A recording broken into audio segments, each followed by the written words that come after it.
যারা হবেন তারা সাতক্ষীরার স্ব এলাকার কাজের পাশাপাশি সাতক্ষীরার কতগুলো অভিন্ন টার্গেট আছে। বাংলাদেশের অর্থনীতিতে এই সাতক্ষীরার চিংড়ি সহ নানাবিধভাবে সমগ্র জেলার মধ্যে আমরা সর্বোচ্চ অবদান রাখি, কিন্তু সাতক্ষীরা অবহেলিত, সাতক্ষীরা পিছিয়ে আছে। অতীতের সংসদ সদস্যবৃন্দ এই অধিকার আদায় করে নিতে পারে।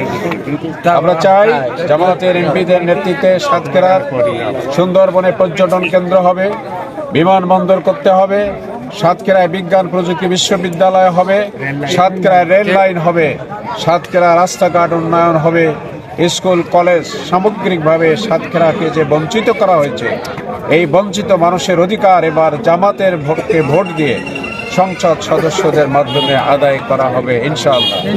সেই সাথে খোদা দারিদ্র মুক্ত বাংলাদেশ হবে, চাঁদাবাজ মুক্ত বাংলাদেশ হবে। সাতক্ষীরার মানুষ বিপুল উৎসাহ অনুপ্রেরণায় জামাতের সংসদ সদস্যদের সপক্ষে কাজ শুরু করেছে, ভোট দেবে, বিজয়ী হবে, শান্তির সাতক্ষীরা গর্ব ইনশাআল্লাহ। আমাদের প্রত্যাশা। সকলকে অনেক অনেক শুভেচ্ছা, অভিনন্দন।